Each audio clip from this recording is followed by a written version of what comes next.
Right, thank you very much, members of the media, for coming to cover the OWTU's first response, and there will be many responses coming. This issue, we will not allow it to die, so that Patriotic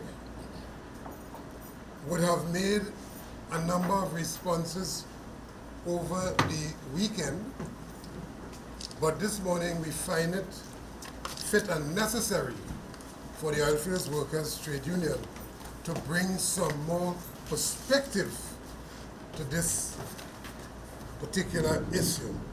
This unprovoked attack on Patriotic that occurred in our nation's parliament using the cover of parliamentary privilege on last Friday. Now, this government, this PNM government, led by the pack of three howling wolves, Keith Rowley, Stuart Young, Colm Imbert, and the rest, led by this pack of vicious, incompetent people, would not have been able to respond to all of the issues that raised subsequent to the reading of the budget by the Minister of Finance last Monday, I think it was. That everybody, everywhere throughout Trinidad and Tobago, you can find nobody finding resonance with what they say and the reality on the ground. That we are now in a place where, if we are not careful, this country may never regain, may never return to a place of decency, integrity, good life, where people are free to walk the streets, where prices are okay, where people have jobs. This country may never return. And it could never return, I want to say, under this PNM government. You cannot expect those who create the problem to be part of the solution to take you out of the problem. They cannot be expected. It's like expecting a black mamba, extending your hand to a black mamba and expecting it not to bite you and inflict lethal poison on you and you die in minutes. It's like wanting to take a ride on alligators through murky swamp and expect the alligator to take you across and not bite you. And certainly it is like it's expecting you to push your hand in a bag of scorpions and not get bite. In other words, those who create the problem could never be any part of the solution.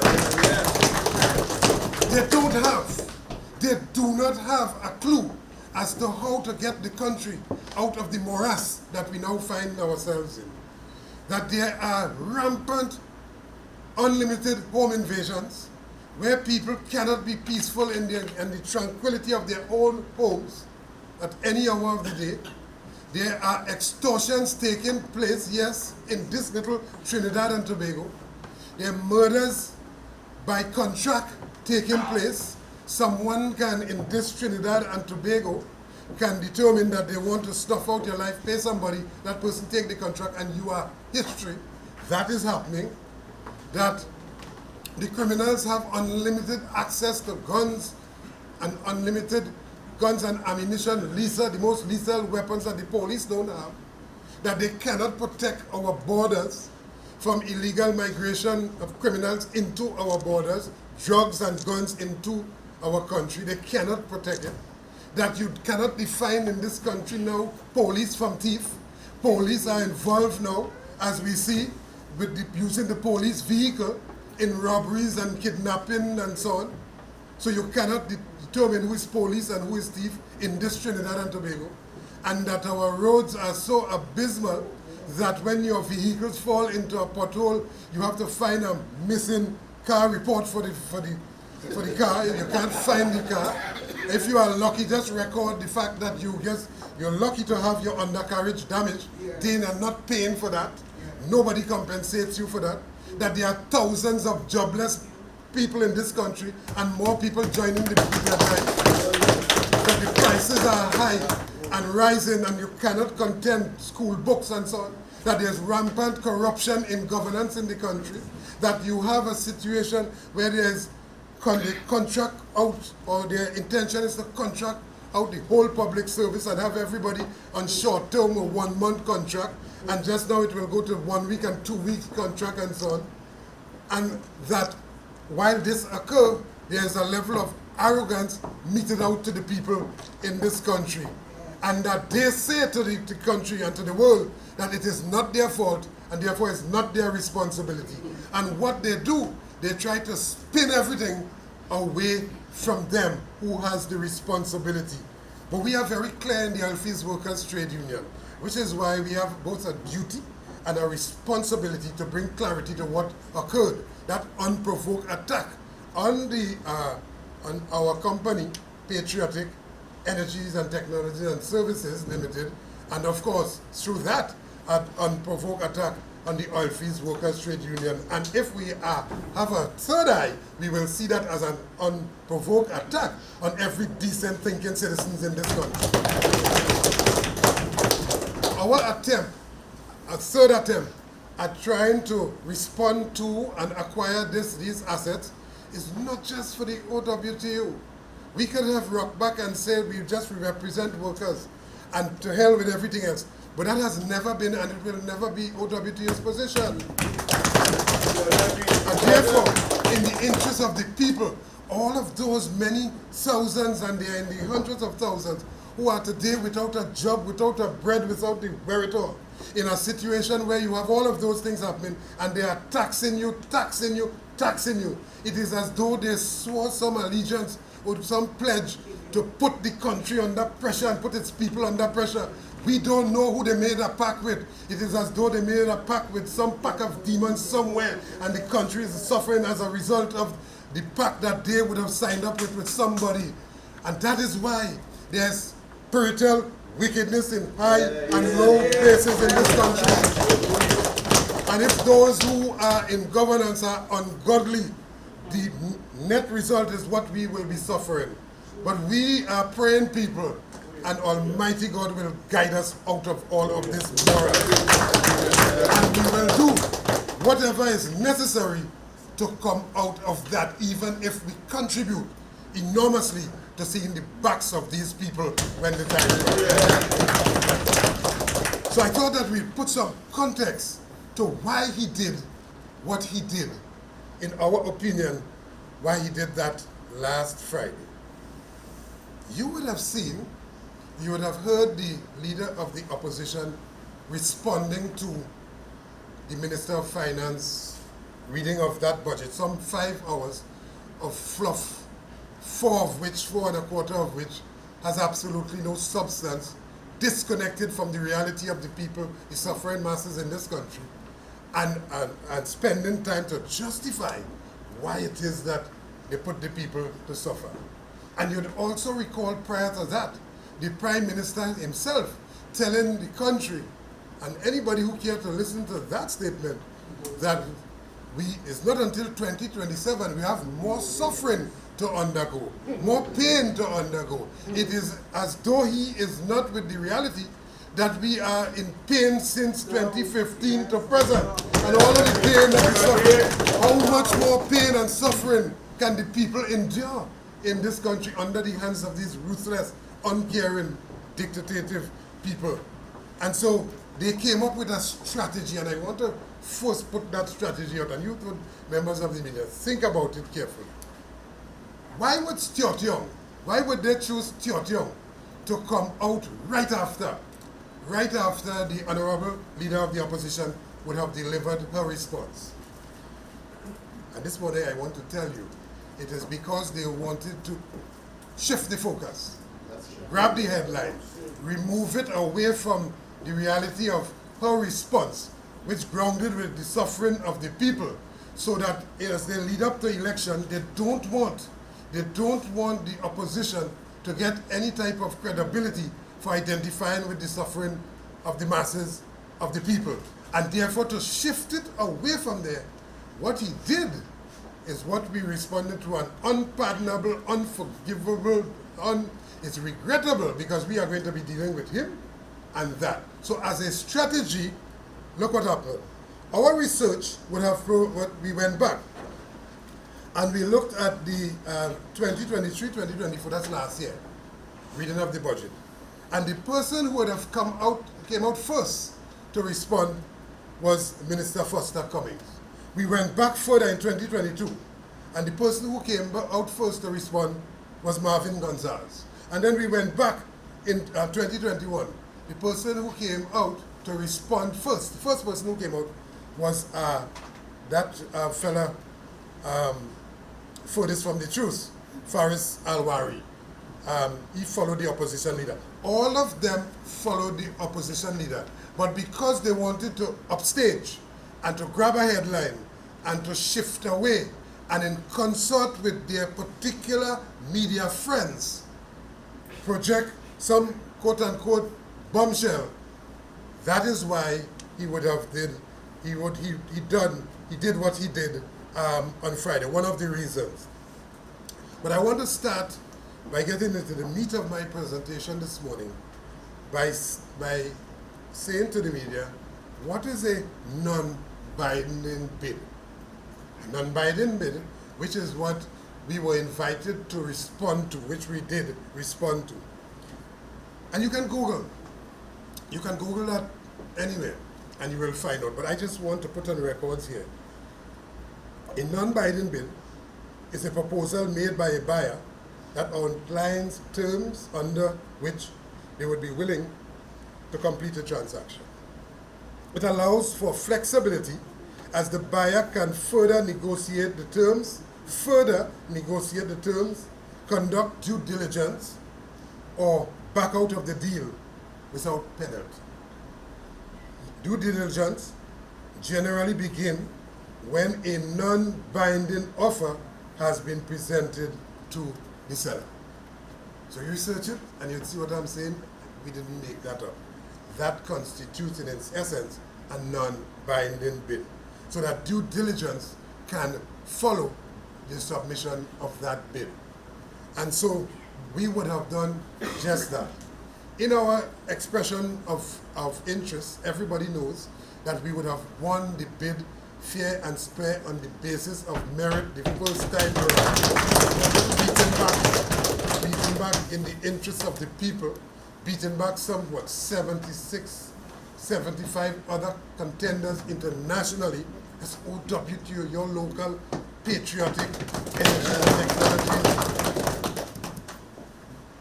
And that on the second occasion, we would have gone back again, satisfying all of the requirements, and on the third occasion, we did just that. I want to say emphatically before I go any forward, before I say any other word this morning, is that we deny vehemently that we say categorically that the company, Patriotic Energies Services Limited, did not put before the cabinet-appointed evaluation committee any document that the minister is referring to. We say that categorically. And we challenge him to come out, step out of the cover of parliamentary privilege and tell the public, come outside and tell the public that we put before the cabinet evaluation committee fraudulent documents or so. Come out and say that. Come outside and do it. So what he is doing, he reaches into the bundle of documents that we would have submitted before, that the Patriotic would have made numerous statements over the weekend, and I want to, at this point, reiterate the last statement that was made, because every time I was reading it and following it, and every time they had a media release, they came with more timelines and absolute clarity around this issue. And so let me just highlight some of the points that was made by Patriotic. That the statement made by Mr. Young was misleading, mischievous, and acutely calculated to justify Patriotic being denied, selected as the preferred bidder. that his statement, by his statement, Patriotic is of the clear perception that there was ministerial overreach and interference in what was supposed to be an independent process. That Patriotic, and this is the one that we want to talk about this morning, after further investigation and due diligence, finding them totally unfit and unsuitable, Patriotic, on its own volition, removed all 3 initial potential financiers on the 3rd of August, submitted a completely new financial partner. In other words, everybody who went before, we found them to be wanting and lacking in many areas, not being able to finance, not being able to support the documents that they would have given us and so on. Totally unsuitable and therefore not worthy of going further with. And all of that is consistent with what is a non-binding bid process. So anything that the minister referred to that has to do with prior to the elimination of those 3, it is totally irrelevant. But what he did, he tries to skew the information and tell the country that that is why we were taken out, or that is why we were denied being a selected bidder. And we are saying that that is wrong. That what he is saying is dishonest, and it is a lie. And that if that is the case, we demand the scrapping of this process and a redo of the entire. But how did, let's ask ourselves the question, how did Stuart Young get hold of a document that is supposed to be a part of highly confidential? That when you ask them questions about any dealings they have with anybody, they say they sign NDAs and they cannot disclose and that it is confidential. But how did Stuart Young got hold of a document, and perhaps sometimes the answer to the question is in the question itself, eh? So listen carefully to the question. How did Stuart Young got hold of a document that Scotiabank International had the responsibility to ensure that it is insulated from any external interference? How did he get hold of a document purporting it to be in his mailbox, for a document that Scotiabank International, who had the responsibility, Scotiabank International, that had the responsibility to ensure that it is insulated from any, external interference? Because Patriotic, like all of the other contenders, would have signed non-disclosure agreement. So, somehow, using, we believe, his influence, he was able to make a point, to skew, to mislead the country. He was able to get hold of some document he purports to that we really don't know exactly what he's talking about, but we are sure that whatever he's talking about is not what we submitted to the cabinet appointment. Him as line minister, Minister Stuart Young, as line minister with responsibility for the energy sector, Minister of Energy, with responsibility for TPHL, with responsibility for Paria and for Heritage, responsibility to ensure that a process that is engaged as line minister, he insulated from any type of interference. That's his responsibility. But he, as the minister himself, tells the country that he has a document and he busted mark and a bombshell to get to focus the country's attention away from the realities of the day, the suffering. And even if any document, whether it is document presented to the committee or before, whether it has to do with anybody who we eliminated, any document coming in the minister's mailbox, the minister has a responsibility to not to not do what he did for political purposes and so on. But that is how they govern. That is how they govern. That is, they govern by obfuscation. They govern by shifting the focus. They govern by PR. And it is as though they want to tell you your belly is full when you're starving for hunger at the hands of what they do. It is as though they want to tell you that there's no crime when people killing each other right in front of you. It is as though they want to tell you that they will tax you and tax you and tax you while you have no jobs and no means to pay and so on. And it is as though they want to tell you, give them another chance to continue to suffer you, the people. That must never happen in Trinidad and Tobago. And so this morning we are saying that here's what. Here are some of the things, and I want to put it back because these things that were supposed to be headline on the morning after the opposition leader's response. And I'm paying particular attention and focus on her response last Friday, particularly in areas where we in the trade union movement would have contributed to. And I say that without fear of condemnation or contradiction. So here's what she had to say about Petrotrin. That there are friends in the media who conspired with him to shift the focus away from that. And I want to quote, the centerpiece of PNM's Rust Belt is the Pointe-à-Pierre Refinery, a major national asset that once provided energy security for this country and the entire CARICOM region. That the refinery is now left to rot and become the world's most expensive scrap iron heap. In his budget speech, I continue to quote, we heard about 3 bidders.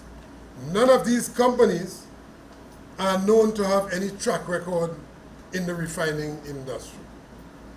This coming November, I continue to quote, marks 6 years of the closure of the Pointe-à-Pierre refinery.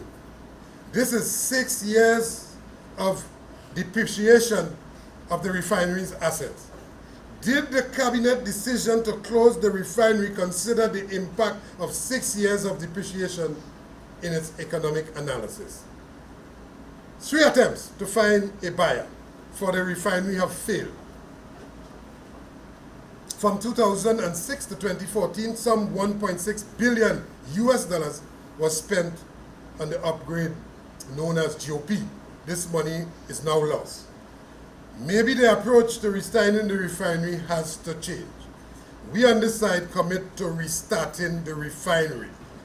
Upon returning to office, we will appoint a task force of the industry experts to report to the cabinet within 90 days on a roadmap to restart the refinery. End of quote. That is what they don't want you to hear or to focus on. Because Keith Christopher Columbus Rowley, the failed prime minister, would have gone up and down the regions throughout the world and boast how the country is coming out the refining business, as if that is something good. And as they take the country out the refining business, well, hell is poor hell for everybody in this country. No foreign exchange, jobs lost and so on. Terms and conditions, medical plan for retirees and so on. All of those who depended on the refinery for its sustenance, all of that would have fell through because Keith Rowley boasted that whoever done that, who would do something like that? They're coming out the refining business, a business that provides fuel for the nation, and you now have to use scarce foreign exchange to purchase fuel for the nation. Who does that? And we would have said on many occasions how many hundreds of billions of dollars from that time to now would have spent on what? Purchasing fuel to power the nation when we had the ability to do it right here. So they find themselves entrapped by their own maladministration, their own incompetence, and their own arrogance. They are now trapped. And you now have Stuart Young saying, in that same presentation, here's what he's saying, that we may have to what? We may have to get back involved, yeah? And be some kind of minority partner.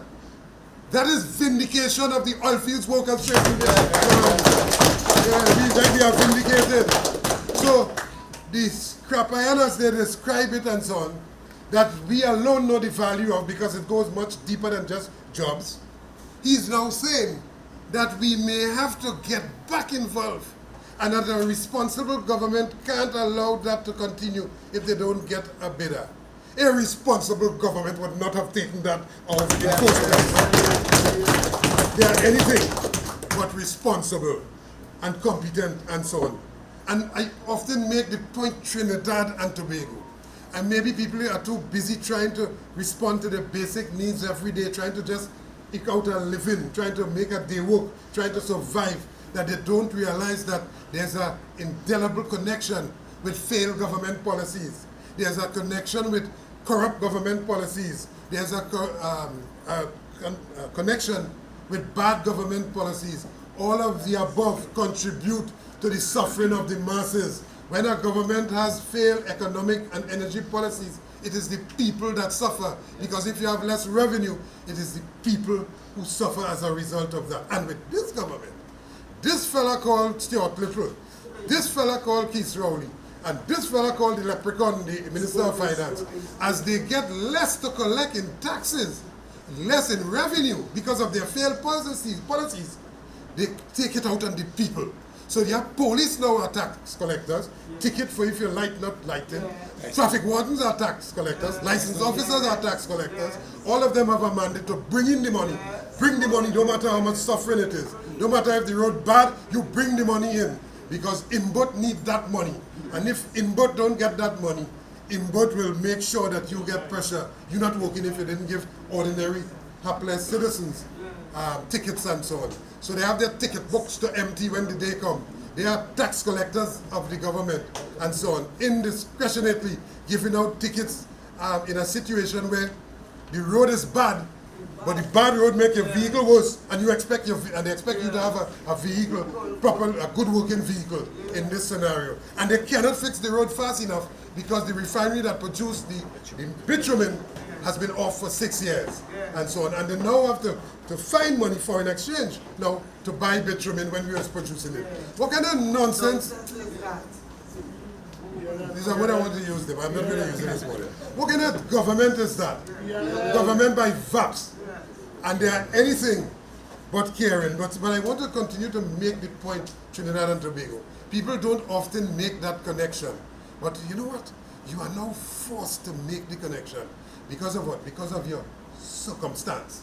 Because of your situation. Because you don't know some people where the next meal is coming from. Some people don't know where the next rent is coming from. Some people don't know where the next installment is coming from. Some people hide from the bank and the bailiffs and so on because they just can't make. Because what? Their jobs were taken away from them. In a boastful situation, this country is coming out the refining business. And after you put the country under all of that suffering, here he comes now and says, after he tries to malign us, he says that the irresponsible government may have to go back, and they may have to go back, even as a minority partner.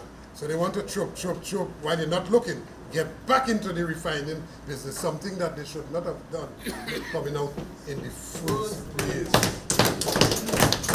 Somebody said, when you are angry, when you get so vexed, it impairs your judgment. And because we were pointing out what was wrong at that time with Keith Rowley and his government, very early we saw the signs. Very early we saw the way they were taking this country. Very early we saw what they were doing with the energy sector. And because we were pointing that out in 2017, 2018, that they have failed in the energy sector, failed to deal with crime, failed to deal with the economic situation in the country, they sought to try to destroy the oil fields workers trade union, get vexed according to Mr. Manning, impairing his judgment and so on, shutting down the Petrotrin, sending workers home, and with that, putting the country under stress, unnecessary stress. But as the response came from the honorable opposition, and I want to say that we have been having conversations to make sure that there's a guided way forward to restore good governance to this country. So we have been having conversations with the UNC and the opposition leader and their team and so on. But let me just go even further to tell you what they did not want you to hear.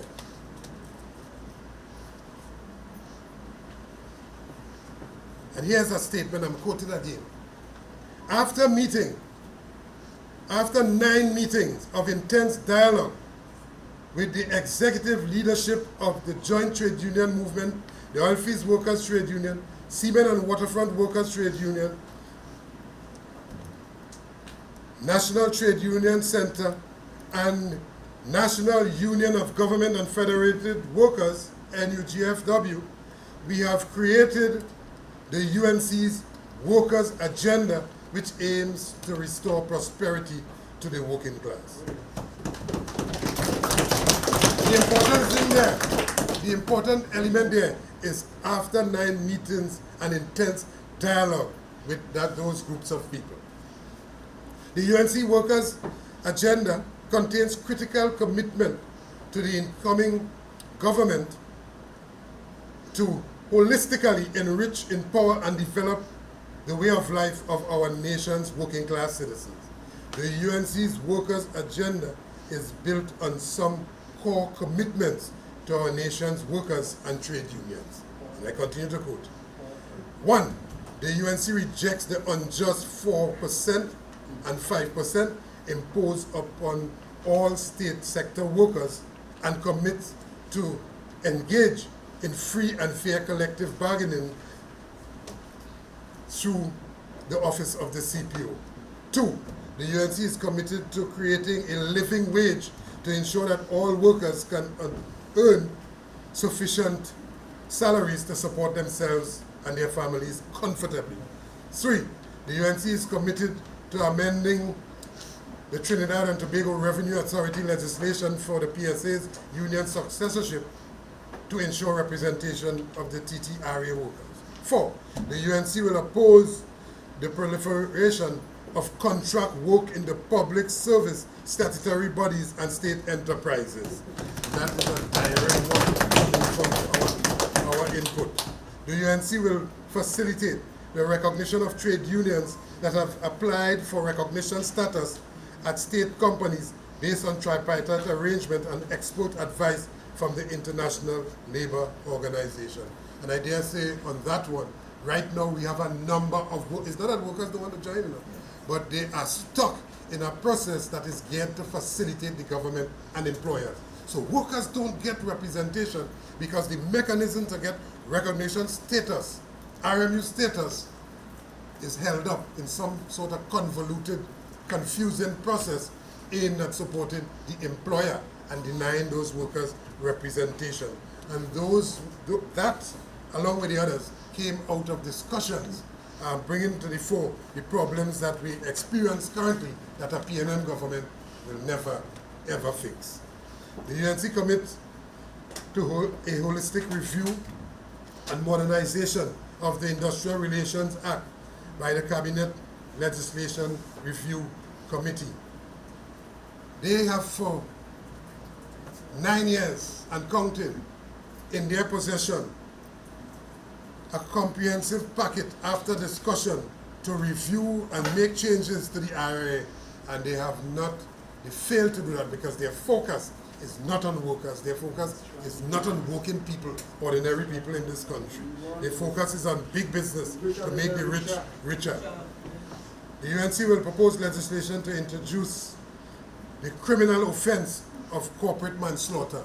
So right now, corporate manslaughter is what? The building, yeah? The assets. So you can't jail the building, or you can't jail the assets, but if somebody was responsible for the decision to have those 4 divers suffocate, and our position is that they should be making a jail for their incompetence.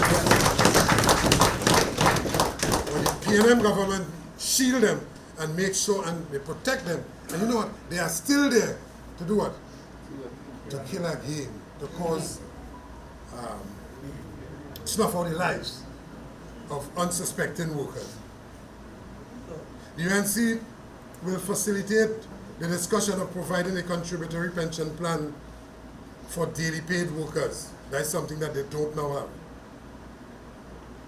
And the list goes on and on and on. The point I wish to make about all of this is that what they don't want the country to focus on is that what came out of the discussions and what is being committed to that went on the Hansard last Friday by the Honorable Leader of the Opposition. I am here this morning not making a case for the UNC, but making a case for what is presented and exposing their attempt to shift the focus away from these things that mean a lot to the citizen and to come up with some sort of underhand plan characteristic of only one set of people. Stuart Young, Keith Rowley, and Imbut. Those type of people to continue to have the people in this country continue to suffer. I just want to ask the question, as they stay quiet in the bosom body of the PNM, inside that unholy camp. They stay quiet while that Johnny come lately, the protege of the Prime Minister. He's like the squirrel that, long time people used to walk about with a squirrel in the pocket jumping out and jumping back in. You remember that? Yeah, with on a little chain, a squirrel, and sometimes you see with a monkey in the back jumping out and jumping in. He is that to the Prime Minister. He jumps out of the Prime Minister pocket and jumps back like a little squirrel. The protege of the Prime Minister. I want to ask them, if they are satisfied, all of those stalwarts in the PNN, if they are satisfied for this incompetent Johnny come lately, that little squirrel that jumps out the Prime Minister pocket and jump back in, and so on. If they are satisfied for him to lead the party after this PNM lose election, because they're going to lose election. If this will sit idly by and allow him, this Johnny come lately that was nowhere before, but who seems to satisfy the bidding of the Prime Minister, if they would allow him. Yes, that dashboard puppy of the Prime Minister to lead the party, to be the leader of the opposition. But that's a matter for them. But as we go forward, we reject outright, vehemently, any notion that we would have produced any fraudulent document to the cabinet-appointed evaluation committee. Yeah?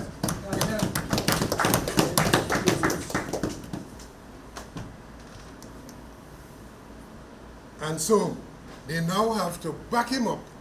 They now have TPHL getting in the dance. But I want to ask a question this morning of the cabinet-appointed evaluation committee. Now, those are, we want to tell you who are those people, because that's why the country perhaps don't know. Vishnu Danpal, Sandra Fraser, Dexter Jagannath, Jimmy Wong, Clyde Laborde, Christopher Narayan Thomas, Anil Singh, Shavini Rambarak, Vidya Mohan, Melissa Ingerfield, and Selwyn Lashley. All of you this morning, I want to ask you publicly, did Patriotic produce for you any fraudulent document in our bid to put a proposal for consideration? And I'll answer it because I know you are silent, you wouldn't answer it. I will answer it for you.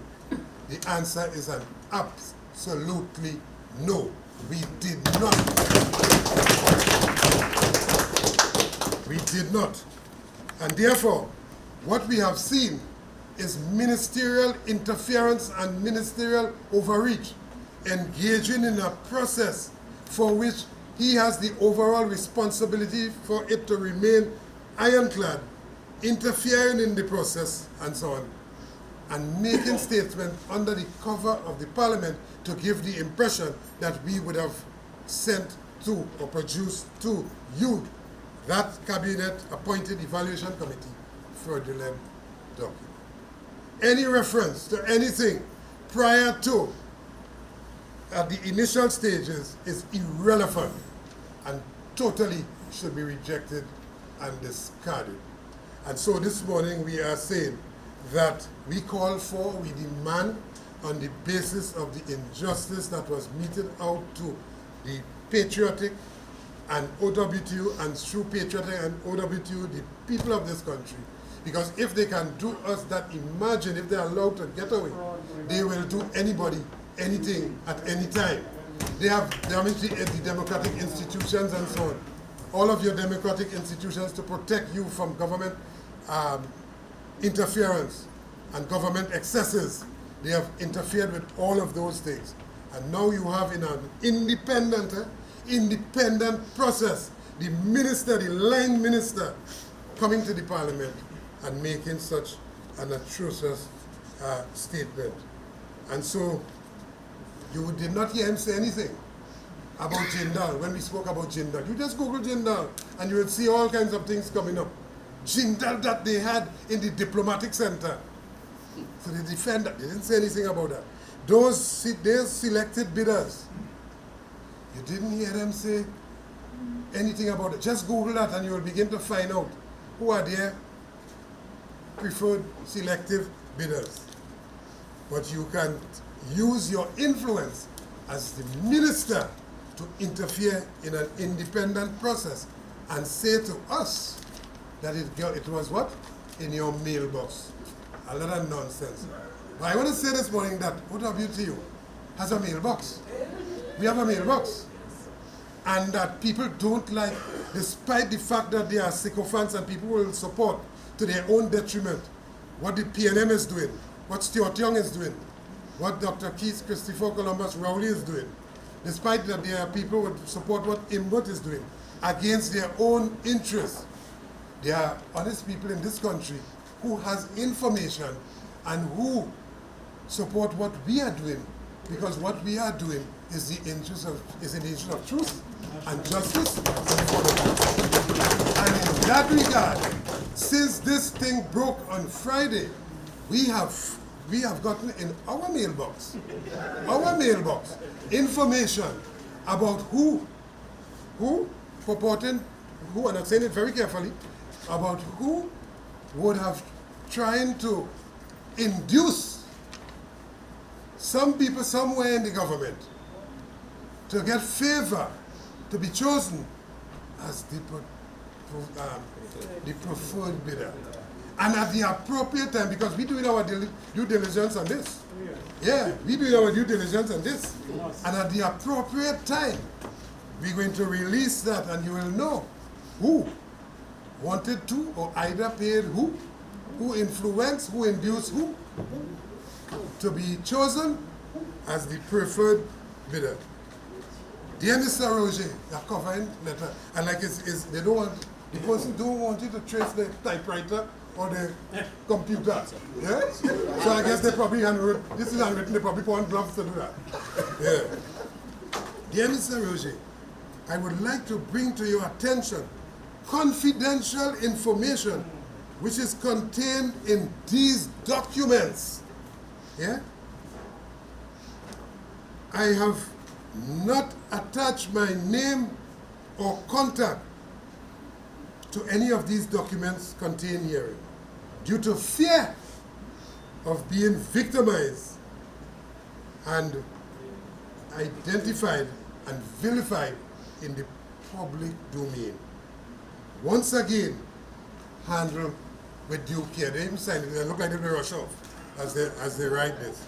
And we have here a bundle of documents, yeah? We have mailbox too, of documents, yeah?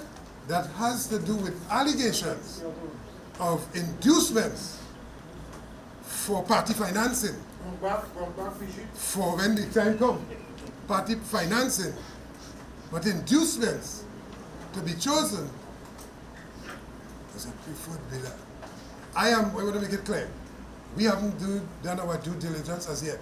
So I am not accusing anybody in the government of malfeasance or corruption or accepting a bribe or using money for campaign finance or all of the above. I'm going to qualify that by saying that you don't like to use state funds to run to court and give their lawyer friends briefs and so on. That's not what I'm doing. I'm simply saying that in our mailbox, we found, I don't know, we have a mailbox, and we don't know how, we have to protect this. After this, we might become enemy of the states. You saw that movie? They might swoop down on us, coming from helicopters and so on, and coming from in black suits and so on, trying to come at us to find this document. We have to put this in a safety deposit box somewhere where this cannot be found, lest the state come with what?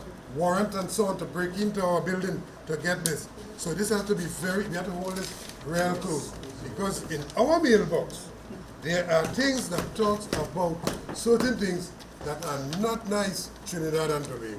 Not nice. So while people will talk about people being corrupt, our mailbox, this is mind-boggling and so on, and we will release it after due diligence at the appropriate time. Yes? All the names, or distribute copies to the media, all the names and so on, who collect, who is bagman, and so on, where it gone, where it is for, and so on, who will boost what campaign. I am not now ascribing it to any particular party. I'm saying across the board. Yeah? For political parties across the board. I'm not now, I want to categorically say that I am not accusing anybody in the government of being involved in this until we have done our concrete due diligence. So, Trinidad and Tobago, that is where we find ourselves right now. And we want to make it absolutely clear that the process is tainted, that the process has been corrupted, that the process, what is supposed to be an independent process, has been interfered with, and therefore we call for yet another time a scrapping of that process and a complete independent, yeah, away from even Scotiabank International, because the government has long reaches and so on, and they will stop at nothing to use those long reaches in the interest, not in the interest of working people, not in the interest of Trinidad and Tobago, but in the interest of few. And that is where we are located this morning, despite what they say. And they will send and pay a lot of people to say a lot of things. But the truth has a lot of enemies because it's the truth. But the truth will always surface and suffice and will always be protected by the ones who stand to buttress the truth, the Almighty God. Yes. Truth is the truth. All right. So, we have an activity to perform outside, and so let's just take the questions quickly and we'll go to performing that activity outside. So, just to better understand, right, the alleged fraudulent documents, based on your understanding, what is it that we're talking about? We don't know exactly what he's brandishing, but whatever document that he has, if that document is to be true at all, it is not part of what we would have submitted to the cabinet, and we went through the timeline, to the cabinet appointed evaluation committee, the independent, that committee that I listed, and that he would have used his influence to go through all of those discarded bundles, what that we would have discarded, that is not part of it, because we found those people to be wanting, to not come up to scratch, and therefore they're not serious. And therefore, we shifted to on August the 3rd, yes? We would have presented to the to Scotia International, our preferred financer, which preferred financer would have been interviewed, a real person being interviewed by the cabinet appointed evaluation committee on August the 21st, and so on. And that committee has never on that occasion or after tell the preferred bidder or us that they have a problem with our So that document might have it on a previous bidding process. So that it is possible that whatever he's talking about is a part of the process, that the initial part, and that is why I went through it, what is a non-binding bid process. Right. Yeah? So in a situation where it goes from the Ministerial Committee to the Ministry itself, right? It means that he would have all the new documents that he was submitted. No, if listen carefully, if that was a problem, we ought not to have been going before that cabinet evaluation committee. Yeah? That we would have submitted a pristine new financer, a partner, on the 3rd, which was conveyed to the cabinet appointed evaluation committee, which committee met with who?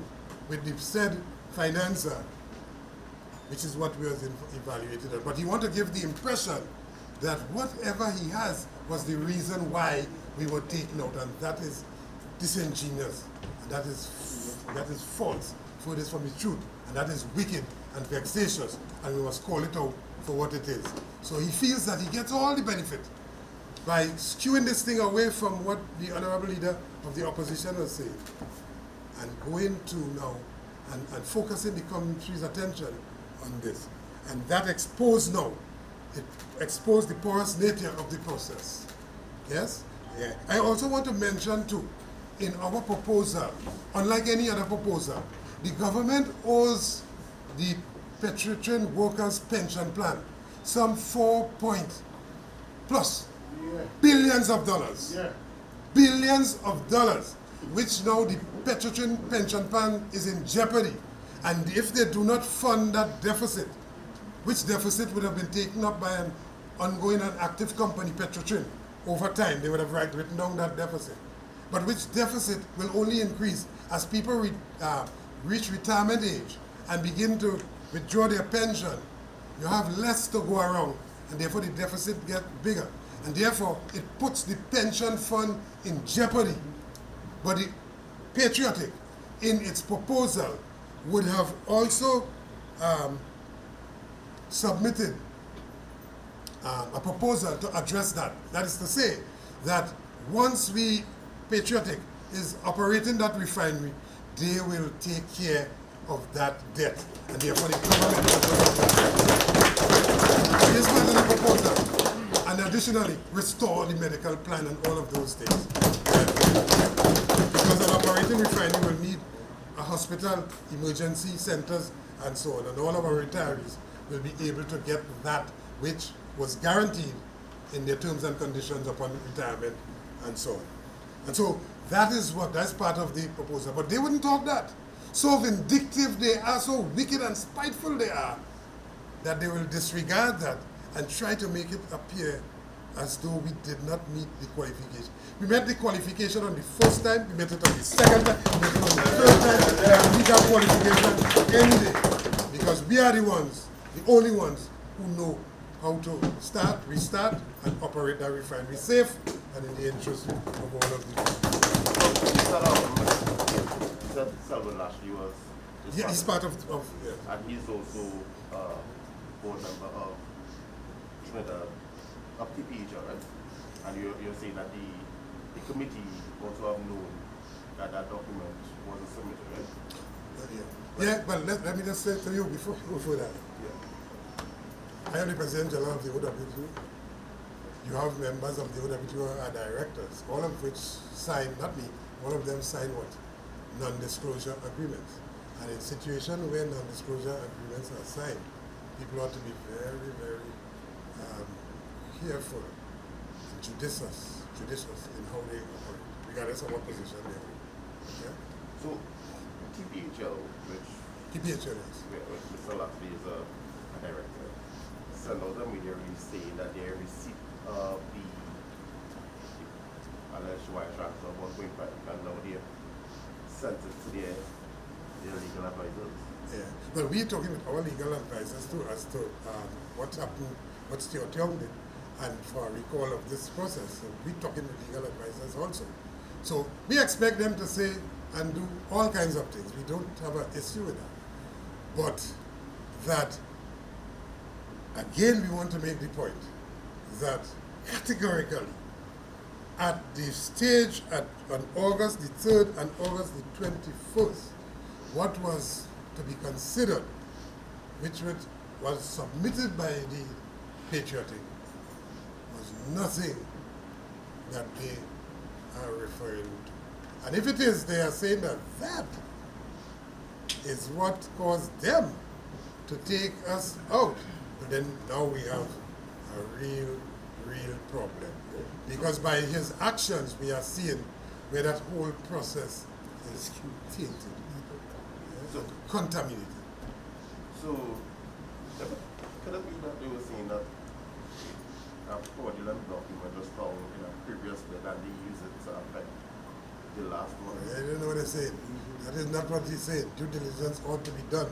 And those people that we would have met with, if that was the case, we ought not to have been considered in the first place. But to have done that, that is totally erroneous and misleading and gives the impression.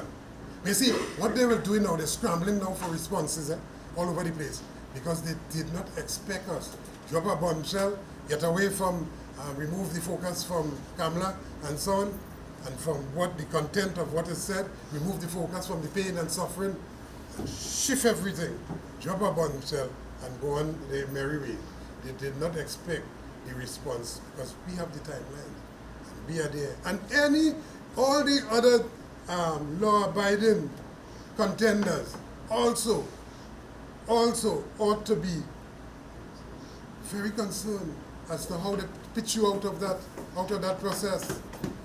They wouldn't talk, so we will talk. So we are accustomed to talking. One last thing. Mr. Yola filed meetings with the UNC. You have what? Meetings with the UNC. Yes. With regards to things pertaining to labor. Yes. But between 2010 and 2015, I recall you all had some issues with even amendments to labor legislation that you were on paper. You know, say that That's right. they didn't fulfill That's correct. what they had promised. They took parts out of it and choose what they wanted. Yes. You know, hard protest over the A number of things. yeah. So, what do you think will be different this time as compared to the previous? I mean, what has the UNC done to restore the OWTU's trust that they will have a better workers' agenda? Right. All right. So let me just say, that's a good question, and a lot of people asking that question. But prior to they coming into office, we had a superficial, something called what? The Vice Abad Accord at the top, and it really didn't drill down to deal with the issues. And that what is happening now is that really, and the statement was made after 9 engagement, 9 intense meetings. So we are now with the drill down, item by item, issue by issue, dealing with explaining and have them understand what exactly is necessary before they get into office. And therefore, whatever mistakes that was made in the past, we use that to inform our going forward, to ensure that those things are implemented. You never guaranteed, but what you want to do is not do the same thing in terms of the approach that was taken in the past. So a completely different approach is being taken up. But here's this. Even as they did not do what they said they were doing, the country was not under so much hell as we are under right now. No, think about it. We did not have all of these murders. People did not fear for their life as much as we fear for our lives now. There were not all of these home invasions and so on. All of those things were not happening. And here's this one. Here's this one. There was not thousands and thousands of people being placed on the breadline. There was not the amount of price increases that we had. There was not the amount of taxes that we had. Yeah. There was no property tax. There was no policemen being converted into tax collectors, no traffic wardens converted into tax collectors, all of those things. We did not have those things happening. And here the big one, regardless of what they say, We did not have a shutting down of the petroleum company of Trinidad and Tobago. All of those things, every one of those things are our current reality, the pain and suffering that the people, in other words, when you make the comparison, it's chalk and cheese. And I am sure as we walk the streets, people are telling us all the things that will happen there. But if we could have reversed into time, into time, what was happening there and what happening now is two different things, and so on. And all of those things that are happening now, comrade, I mean, you can't deny it, it's the reality. It's because we have demons in human forms running this country. And anybody that wants to tax people who have the least ability to pay those taxes and threaten to take their property, those people are demons. Anybody who stands idly by and allow thousands and thousands, and in fact add to the thousands who are going home, they are demons. Anybody who attack the working class, they are demons. And finally, let me just say something that I'd like to repeat. You would see in the run-up to the US presidential elections, and even before, that statements coming from the party in government, that is the Democrats, the President of the United States of America, and the Vice President, the candidate for the President in these elections, both of them pledging their unwavering support and commitment forward for the trade unions in the United States of America. And I say that because we like to take our reading, emulate, yes, United States of America. If Yankees sneeze, we catch a cold here. Everything Yankee, and some of them go for one day to come back to talking Yankee. Right here in Trinidad. We are impressed with that. How come you didn't hear some of their armchair commentators, so-called social and political scientists and so on? And there's those people who produce nothing, know nothing, but talk the most on the talk show hosts, those talk show hosts and so on, radio programs.